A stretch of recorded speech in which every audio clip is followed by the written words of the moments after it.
A lot of things change as we grow older, but one thing remains constant. If given the choice, most of us would like to stay in our homes as we age.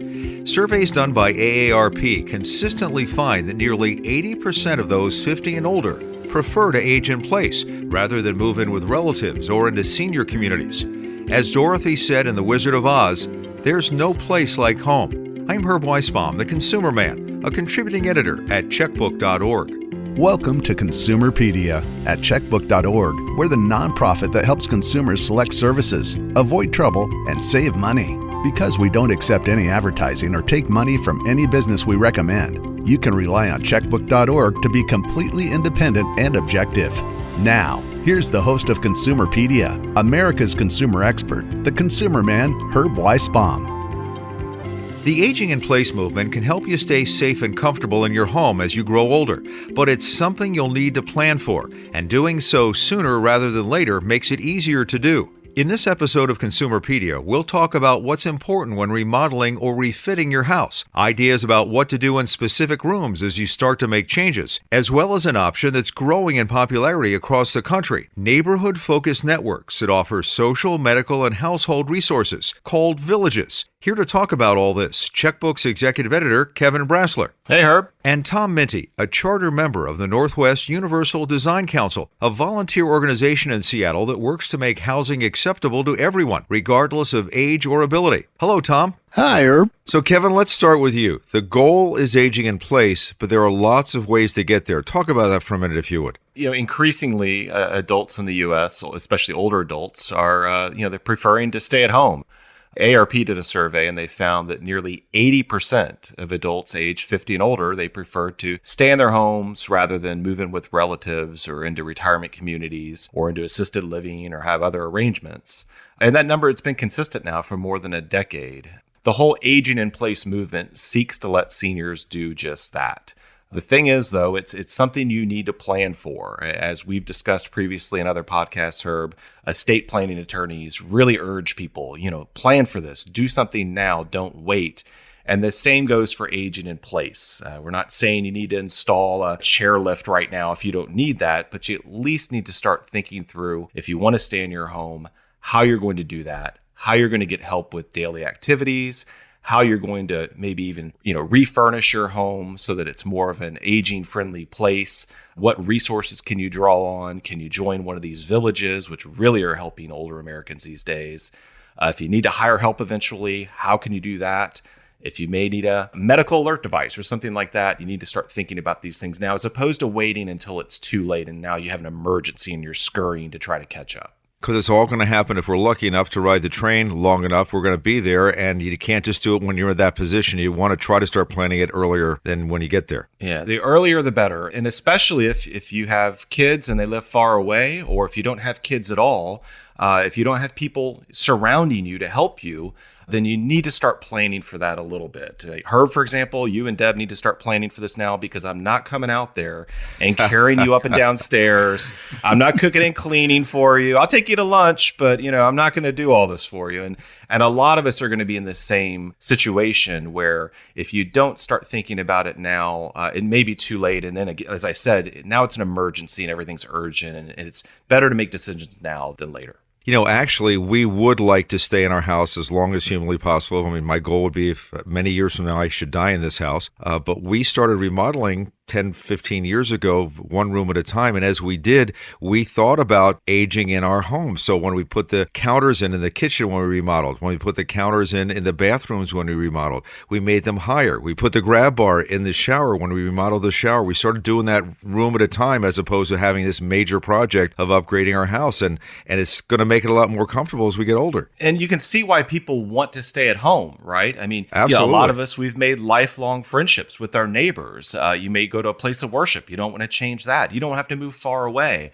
And a lot of us want to avoid, retirement communities and assisted living. I mean, there's lots of good options out there available, but most of those options are just extraordinarily expensive. And so, people not only want to stay at home because that's their home, but because, it's just a better situation for them. But often you do need to start planning for this, and it's better to plan early, as you've done, than to wait until it's just, oh, now I can't get up and down stairs. What do I do? Now I need help paying my bills. Who do I turn to? A lot of this is also just trying to get not just services in your home to help you do these things, but just having a community of people who can help you out as needed. Right. Tom, could you explain to us the concept of universal design? What does that actually mean? Yeah, universal design really was started at North Carolina University. It's the concept of, 7 design principles. It says that it's better to design something from the beginning that's usable by a greater number of people than doing it the way we're still doing it now. Simple concepts. Well, a good example is curb cuts that you see everywhere. That was designed, that's a requirement from ADA for adaptation to people with disabilities, but it works better for everybody by doing it that way. Other things like, replacing doorknobs with lever handles so that people with, arthritis or other limitations make it easier to open a door. Some things that you're going to do to stay in your home are simple, and some things are way more complicated and expensive, right? That's correct. And often they're much more expensive to do later than they are to do up front. So you've been doing this a long time. How important is it for people? I mean, you've actually worked with folks that have done this sort of thing. Tell us why you think this is so important. It's better to plan ahead for this than it is later. And a lot of people are invincible, especially as baby boomers, think that nothing's ever going to happen to us until it does. And I think they conservatively say that the last third of a person's life is going to be spent making radical changes in response to comparatively minor physical conditions. The costs are minimal to do it up front. There are actually builders and designers who are certified to work with folks who want to age in place. I know that the National Association of Home Builders has a certification called Certified Aging in Place Specialist, and they train builders and remodelers to not only how to work with older clients, but to understand what the changes in those clients would be and what kind of modifications need to be made to a house to do that. But as everything, going through a certification class doesn't make you an expert in it, and there's certainly a lot with more experience than others, so it's good to look at recommendations. So while any contractor could do this kind of thing, somebody who's gone through the certification may just be a little more sensitive or a little more hip to what kind of things need to be done to keep you in your home? A lot of contractors do things because that's the way they've always done them. Universal design says one of the better concepts is to raise the electrical outlets from the floor up so somebody in a seated position can reach them and raise the light switches down for the same reason. But builders ordinarily will put them where they always have. In fact, the quote-unquote standard for where they're placed now initially came about because that was the height of a framing hammer handle. So it's definitely not a scientific process. So what sort of things can you do to make it easier to age in place? We're going to talk about some specifics with Tom and Kevin straight ahead. This is Consumerpedia, powered by checkbook.org. If you like what you hear, we hope you'll consider being a Consumerpedia supporter by using the link at the bottom of the show notes to make a small contribution each month. This is Consumerpedia. Checkbook has a list of things you can do in every room of your house to make it easier to stay in your house as you grow older. And believe it or not, it actually starts with the entry to the house. Kevin, you got to be able to get in and out if you're going to stay in your house, right? Yeah, it's really where a lot of people start. If you have steps coming up to your front door and there's no easy garage entry or something like that, you need to get away to get into your home and do so safely. I should say that a lot of our tips we got from AAPR. It has this home fit guide that has long lists and diagrams and illustrations on what you can do and really the things that are most important. And among those are, really throughout the house, you need to have probably wider door openings than you already have, especially if you're going to be in a wheelchair. You need to be able to get through those doorways. You need to make sure all the railings for your stairs are really well secured. You might need grab bars in your bathroom and in the tub and other places like that. And really also flooring is really important. A lot of us, if you have rugs, especially loose rugs, things you can trip over. If you have carpet, it's going to be harder to get along through using a walker or wheelchair than it is if you have good hardwood floors that don't have, a lot of areas where you can trip on stuff. We have 12 stairs that are wooden stairs between the upstairs and the downstairs, and we actually put a runner on there for the dogs so they didn't trip and kill themselves when they were going down, but it's actually worked well for us because those steps are slippery, and having the carpet on there makes it a lot easier, even if you hold onto the handrail to get up and down the stairs. That's a simple thing that you can do. Yeah, I think even if you live on one level, as my mother-in-law did for a long time, her home it's got a lot of stuff in it. And so a part of this also is just starting to get rid of stuff, but, just start to clear up the clutter so that you can more easily get through your home without tripping all over your own stuff. Yeah, it's amazing how many people fall and falls when you're a senior. I mean, that could be life-threatening. You fall and break a hip, it could end your life. Yeah, it's the main thing, really. I mean, I think you really want to avoid falls. I mean, hospitals and retirement communities and assisted living places, it's like the number one thing they try to do is prevent falls, because a lot of older Americans, when they fall down and break something, they don't recover quickly from it or at all. And so the more you can do to prevent trips and falls, the better. Tom, can we go through a couple, maybe the key rooms in the house and talk about some of the things that folks should be looking for? I think one of the critical rooms has got to be the bathroom, right? Yeah, actually, the most critical aspects of anybody's house are, number one, being able to get in the house. And second of all is being able to use a bathroom. So talk about the kind of things that we should be looking at, the floors and the sinks and the grab bars and that sort of thing, the toilets. Well, the first thing I would recommend is taking any towel holders that you've got and throwing them in the garbage, because inevitably, if somebody's starting to fall, that's the first thing they'll grab for. Those will come out very quickly and possibly lead to more serious injuries. They need to be replaced with grab bars, but the grab bars also can't be attached to sheetrock, although there are some fittings that you can use that will distribute the load. But when you're remodeling, a smart thing to do is to put backing in the bathroom walls so that if at some point in the future you need to add grab rails, there's a solid backing for them to be mounted in. So it's not just grab rails, it's grab rails that are properly bolted into the wall so they're going to hold you if you grab them and don't want to fall down. Absolutely. What about making the floors less slippery? Bathroom with wet can be a slippery place to be. Absolutely. Yeah. Interior designers are great. A lot of them have specialized in universal design concepts. And you can talk to them about slip coefficients of tiles. Certain tiles have different slip coefficients. So, putting marble tiles in a bathroom where it's going to be wet is probably not a great idea. And just thinking ahead, and again, as Kevin brought up some excellent points, rugs can be a hazard as well. So you need to think about placement and what types of rugs you're going to use. So for the shower, is a walk-in shower, no lip between the floor and the shower, is that not only it looks cool, but is that and modern, is that a great way to prevent a fall? Well, it's a great way to prevent a fall, and it's also just a great concept of thinking ahead. If at some point in time you need to have a wheelchair to get into a shower, having a lip or a step-in tub can be a real barrier to getting in. So roll-in or barrier-free showers are a great concept. And like you said, they're good looking. In fact, we found that one of the best ways to sell that concept to people, instead of calling them roll-in showers, we call them European showers. Yeah, that's a good marketing, right?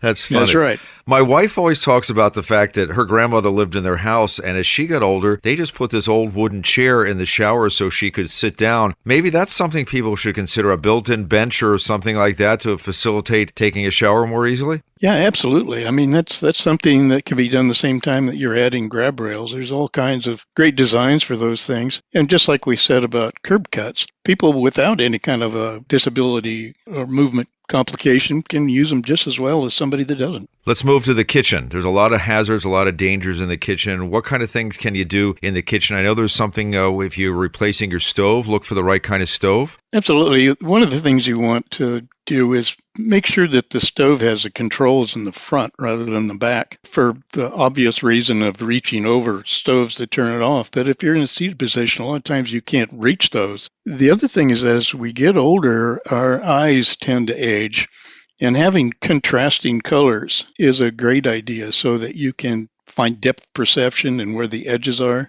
In fact, Herb, you mentioned doing your stairs. That's one of the important considerations on stairs, too, is to make sure that people can see the stairs. Contrasting colors is a great way to do that, or more adequate lighting. That's a really good point, because as we went through these rooms, we added a great deal of canned lighting because we knew as we're getting older, we're going to need more light to read and also to be able to see everything around us. So again, as you do a remodel of a room, just put in some extra lighting because you're going to need it eventually. That's right. Kitchen has a lot of counters and a lot of cabinets. What kind of things can we do there? It's a good idea in a remodel to make different levels of countertops and spaces where people can roll under. So at some time in the future, if you are in a chair, you can participate. Also, just having pull-out countertops, like a cutting board that can be pulled out and someone in a seated position can help with that. And it doesn't have to necessarily be in a wheelchair. A lot of times, just from a fatigue standpoint, it's easier to sit down and do cutting of vegetables than it is to stand at the countertop. And one more concern, of course, in the kitchen, wet as well, is the slippery floors. Same kind of concept as in the bathroom. Get the right kind of flooring. Yeah, absolutely. And you also need turning space. I mean, that's one thing that people don't think about. You need to have 5 feet of space, ideally, between an island and the countertop or between appliances so that you've got turning radius if you're in a chair. The same thing goes for bathrooms. You need to be able to not just get into a bathroom, but be able to shut the door behind you and turn around. Speaking of the bathroom, there's one thing I forgot, which is the toilet, the commode. The modern ones are a lot lower now than the older ones were. What can you do about that? There's lots of temporary things that you can do. One of the things is just simply a riser on the toilet, but ideally having a comfort height toilet, a taller one, is a much better way to go. Oh, somebody! The mailman just came at Tom's house. Yeah, the Amazon guy just dropped off a package here. Oh, that's funny. Well, one last area is the doorways. We talked about the hallways and stuff, but doorways have to be wide enough for folks too, right? Yeah, it's a lot of people say, "Well, I want to move to a single-level house." All single-level houses are not necessarily accessible. Ones particularly built in the 60s and 70s, a lot of times will have narrow hallways and right-angled doorways that are 20, 28 inches wide. So making a corner as well as just trying to go through the doorway straight can be a real problem. Tom Minty, a charter member of the Northwest Universal Design Council, thank you for walking us through this. There's a lot more with the checkbook story that walks you through the room by room. In a minute, Kevin and I are going to talk about a novel way to approach aging in place, neighborhood-focused networks that offer social, medical, and household resources, usually from volunteers that can help you stay in place. It's the Village concept. You're listening to Consumerpedia, powered by checkbook.org. Consumerpedia Fast Facts. Millions of adults fall each year. For those 65 and older, the chances are 1 in 4 that you will take a tumble this year. Most falls in the home happen on the stairs, in the bathroom, and in the living room. According to the Centers for Disease Control, falls are the most common cause for traumatic brain injuries. More than 95% of hip fractures are caused by falling. Well, we've all heard the expression, it takes a village, and sometimes it really does take a village so that folks can stay in their house and age in place. Kevin, talk to us a little bit more about this village concept and how it works. So this really started in the Boston's Beacon Hill neighborhood. There were a group of neighbors there who they wanted to stay in their homes throughout their years. And they decided that what they needed was to form together this coalition of volunteers and others who could just help them out, right? Maybe help them to get to a grocery store, help with other types of transportation, to get to a doctor, but also just to have a community of people who are staying in their homes, but yet it's still kind of this retirement community concept, really, where there's ways they can get help with things. They have a community, there's activities. And there are now hundreds of these villages in the U.S. with many more in development. It's really sort of taken off for good reasons, because as we've already mentioned, people really do want to stay in their homes as opposed to moving somewhere else. There's a big range of differences in terms of services and benefits that these villages offer. I mean, some are pretty small in concept and they only do a few things, maybe transportation. We found that some do things like they just have teenagers helping people out in terms of socializing, playing chess with them or something like that. Others are far more robust, offer lots of different services, really kind of similar to what you might actually get from a full service retirement community. Not only just transportation and dog walking and yard work, but also handy person services, somebody to come in and fix stuff up at your home. And there's also a big one here. A lot of these now offer technical assistance, right? A lot of older Americans can't figure out how to pay a bill online or sign up for something or book airfare and things like that, or just get their computers working again. A lot of these communities now have volunteers who will come in and help them with that too. I would assume this is something where you pay some kind of membership dues to be part of this village? For the most part. In some of these villages, the membership fees are substantial. I mean, we found some for a couple charge as much as $900 per year. With others, there's no fee, or it's just up to you to donate however much you feel you can afford to donate. For most of them, there's this kind of sliding scale where they have subsidized membership fees for those who don't have big incomes anymore. And there are also just big differences in cost in terms of the services they offer. As you can imagine, the ones that are offering, lots and lots of different services and activities, and maybe even have kind of I don't know what else to call it, maybe a clubhouse or something where people join together, costs are going to be higher there than others. But for the most part, what we found is, these villages, even those that charge pretty high fees, are offering a lot of resources to their members, and it's well worth the cost, especially compared to, going to pay for assisted living or something like that, which is tremendously expensive. Even if you're paying $600 a year to a village, it's nothing compared to what assisted living is going to cost. So the idea is someone might want to move into one of these areas that's a village and then just age in place in that village. Is that the concept here? Sometimes. What a lot of people are doing, though, is they're either finding a village that's already in their area and joining it, or they're forming their own village network. There's a group called the Village to Village Network that helps people do this. They have a lot of guidance on what you need to do, what it takes. In some cases, some of these villages might need to have more than just volunteers available to help people. Some actually hire, a little bit of staff to get things organized and manage the effort. But usually it's people in their own communities are either forming a village or they're joining an existing village. A friend of mine ran one of these back east, and he found it incredibly rewarding to be able to do all this kind of stuff for these folks. They needed the help. They were able to provide it. They did some of the things you talked about, helping folks with technology stuff. When there's snow, they made sure the driveways were plowed and the walkways were shoveled. It can be a really great thing for these folks. Sometimes just having a village, really brings forth strengths in numbers, right? You might need a government to work on some sidewalks or to install better sidewalks. You might need assistance from some government agency, and often it's easier to have a group of people demanding those things than it is just one person. And also, these villages are just good for social activities. A lot of older Americans, people move away and their friends pass away and their family members may not be around. There's a lot of loneliness there. And these villages are really fighting against that by, just having people around to do stuff with, having activities, having maybe volunteers come over and, as I mentioned before, play games with you or something. Most of them offer book clubs and walking groups and all these activities, these rich experiences that you can join to experience, even if you don't need help getting to a doctor, even if you don't need help with meals or anything like that yet. That's really important because isolation leads to depression, and it can also speed up dementia. And if you can stay active and sharp and use your brain, that's the key, is staying involved, socially active when you get older. That's part of the whole deal. Yeah, absolutely. So the Village to Village Network, on its website, they have lists of villages that are affiliated with it. There's lots of others that aren't on that website. And what we did, our researchers at Checkbook, we tried to go out and find all of the villages that operate in our 7 metro areas.